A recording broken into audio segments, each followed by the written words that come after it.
اهلا بيكم. ايهما افضل، شقق بتاع ديارنا ولا شقق الاسكان المتوسط المدعم؟ خليني افهمك واشرح لك ده ايه وده ايه، عشان ناس كتير قوي متلخبطه بين الاتنين. ولو انت ناوي عايز تقدم ومش عارف ايه هو الانسب ليك الموضوع ده، انا بقدم الخدمه دي للعملاء الخاصه بمكتبنا، ولكن عشان خاطر انتوا كلكم تهموني، ودي خدمه مجانيه احنا بنقدمها بقى لمتابعين قناتنا ولصفحتنا. فنتمنى طبعا كل الناس تسمع الكلام ده وتركز فيه قوي، وما معلش ان كنت بتثق فينا يبقى تاخد الكلام ده وتحاول تدوره في دماغك وفكر فيه، وبعدين نبتدي خد قرار. اول حاجه بالنسبه لشقق ديارنا وشقق اهالينا، وبالنسبه لشقق المتوسط، شقق المتوسط ليها شروط. شقق المتوسط ليها شروط، المتوسط الاجتماعي. حضرتك لو شقق المتوسط هذه الشروط تنطبق عليك، يبقى من غير ما تفكر كده قدم. اصل انا مش عارف المساحات والاماكن والمش يا فندم قدم. ده هم 15. طب هل الفرصة ان شاء الله انا اول لما هقدم هتجيلي؟ اقول لك لا طبعا. ده انت فرصتك في هذا الامر فرصة ممكن توصل 5% وممكن توصل 1% وممكن توصل 10% اقصى حاجة. ليه يا فندم؟ ايه ده انت تحبطنا ليه؟ اقول لك لا، اللي هيقدم كتير واعداد الشقق ايه قليله. طب واحد بيسالني سؤال تاني وهيقول لي طب انا عايز اجرب اقدم هنا، لو ما نفعتش اقدم فين؟ في ديارنا، او اقدم في ديارنا لو ما نفعتش اقدم فين؟ في التاني. لا خليني بس كده ارتب لك دماغك عشان ما يحصلش اللخبطه اللي بتحصل للناس كلها. لو انت ينطبق عليك شروط المتوسط ما تقدمش في ديارنا. خليك ايه عارف الشروط المتوسط دي بقى اللي هي الدخل، السن، ما خدتش قبل كده اي حاجه من الدوله، الحاجات دي الاساسيه، ما عندكش عدادات باسمك، مش عارف ايه. طيب لو انت بينطبق عليك الكلام ده، لا يا فندم، اعمل محاوله. اعمل محاوله مقدم الحجز بتاعها 100,000 جنيه وخد فرصه. اعمل اللي تقدر عليه. بس لو انت من الناس اللي مقدمين في الاعلان بقى اللي فات ده وسحبت الفلوس عشان يبقى ليك اولويه في الاعلان اللي بعده، لا خليك للاعلان الايه الاجتماعي. ايه اللخبطه دي؟ واحد يقول لي كده يعني ايه اللخبطه؟ اقول لك لا مش لخبطه، اقول لك ليه. الاعلان بتاع المتوسط ده حضرتك هيكون من يوم 15 او 20/5. ادي شهر عليه، ادي ايه شهر كده، انت بقيت في نص 6. الاعلان التاني هينزل فين؟ الاجتماعي هينزل في 7. طب هل هتلحق نتيجة المتوسط تظهر؟ والله بقى على حسب اعداد المتقدمين. على حسب ايه؟ اعداد المتقدمين. ولكن طبعا انت هتاخد المحاولة ده هنا بأسبقية الايه؟ الحجز. أسبقية الحجز دي طريقتها ازاي؟ دي اللي هتبان في كراسة الشروط. هل هتبقى أسبقية حجز زي شقق دار مصر وسكن مصر اللي كانت موجودة؟ دي اللي لسه هنعرفها. ولكن هم قالوا لك ايه؟ هيتم الإعلان عنها ايه؟ بعد كده. هيتحدد ليها ميعاد بعد ايه؟ بعد كده. فهنا لو انت الأول ينطبق عليك الشروط دي، شقق المتوسط أفضل في كل حاجة. مساحات، أماكن، بس عايزة دخل مرتفع. في ناس ما كانوش عارفين يقدموا في الاجتماع عشان المتوسط. فانت لو انت ينطبق عليك هذه الشروط خد لك فرصة وجرب. لو انت اجتماعي وكان ليك فرصة، لا استنى ليه؟ ل7. لان هنا المتوسط هتبقى فرصته ايه برضو عندك اقل، لكن انت فرصتك في الاجتماعي اكبر. 100,000 شقة وانت ليك من الناس اللي ليهم اولوية. فمش من الطبيعي اقول لك خد فرصتك في ال15,000 شقة المتوسط وسيب فرصتك فين؟ في الاجتماع. لا مش منطق. مش ايه؟ مش منطق. وما ينفعش تاخد الاتنين، وما ينفعش تقدم في الاتنين، لان واحدة توقف لك التانية. لان الاتنين يشترطوا عدم امتلاكك لوحدة ايه؟ سكنية. فطبعا هنا الناس كل ده اللي احنا بنتكلمه ايه؟ على المتوسط المدعم والاجتماعي ليه امال ايه بقى قصه دي؟ عايز اقول لك بقى، عايز شقه ومعاك فلوس، عايز شقه ومعاك فلوس، شقه اللي هي ولا ينطبق عليك الشروط اللي فاتت من دخل ومن سن ومن كذا حاجه، وعايز شقه استثماري احفظ فيها قيمه فلوسي واقدر ان انا اقعد فيها بعد سنتين ثلاثه، حضرتك يبقى شقق ديارنا هي الاختيار الامثل. ليه الاختيار الامثل؟ لان حضرتك واحد يقول لي ايه يا فندم دي الشقه ب 2 مليون 600، هقول لك تاني نفس اللي كنت بقوله لك في الاسكان الاجتماعي. انت ما تبصش ليه لسعر دلوقتي، ده انت كلهم 400 شقه، ان كان هنا ولا هنا بيفرق بينهم ايه؟ حاجات بسيطه في حدائق اكتوبر وحدائق العاصمه.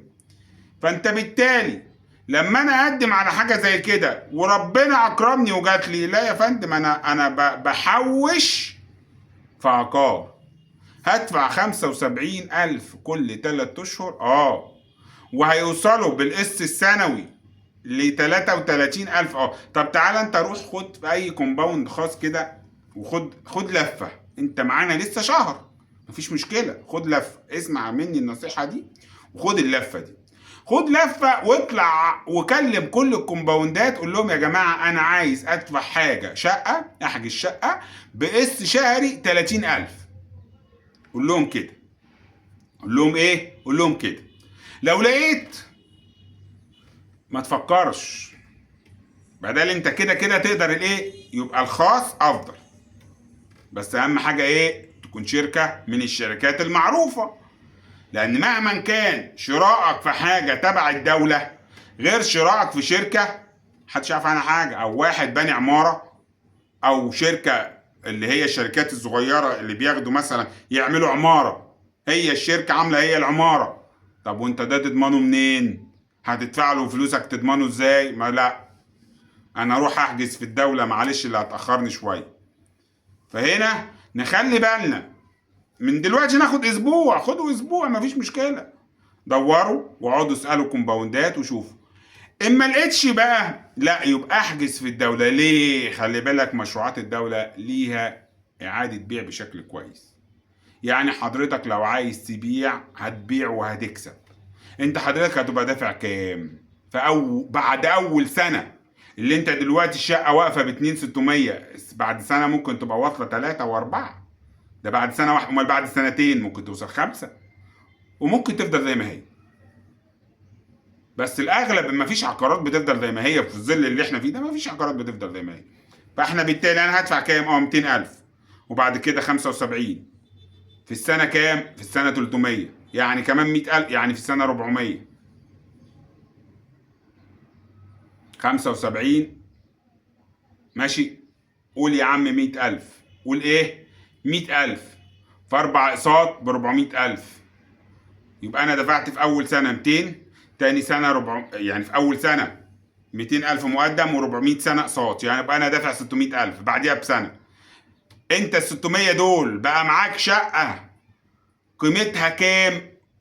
انت متفق على ثمنها ب 2,600 بقت 3,600 مثلا، يبقى انت كسبت كام؟ كسبت مليون من ايه؟ من 600. من ايه؟ من 600. يبقى انا بعديها بسنه هدفع كمان 400، بقيت دافع مليون، بقيت دافع ايه؟ مليون. طب تمن الشقه هيفضل برضو زي ما هو 3,600 ولا هيبقى اكتر؟ لا هيبقى اكتر، ومع الاستلام هيبقى اكتر واكتر. فانت بالتالي لو انت لا ينطبق عليك الشروط اللي فاتت وعايز تستثمر فلوسك في شقه، يبقى هنا الاختيار ده اختيار موفق ليك، وخلاص مش هتنزل شقق ارخص من كده. دي بديل سكن مصر.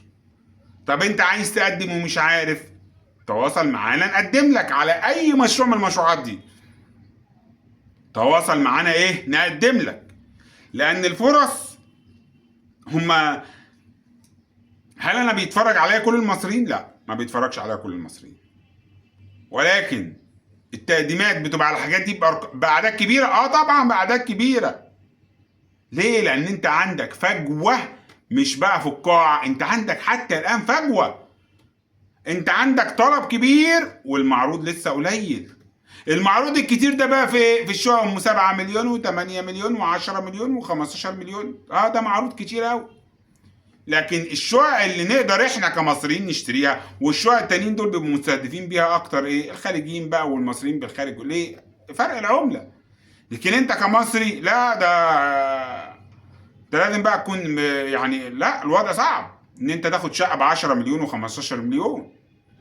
فاحنا بالتالي لما يجي شويه زي كده، لا، لو انا اقدر ادفع الاقساط الربع سنويه مفكرش، توكل على الله. لو جيت تروح تدور في اي كومباوند تاني والقسط النهائي الشهري 30,000، شركه محترمه، انا اقول لك تمام توكل على الله. بس مفيش الكلام ده، لان انا الواحد بيعمل دراسه للسوق كل فتره.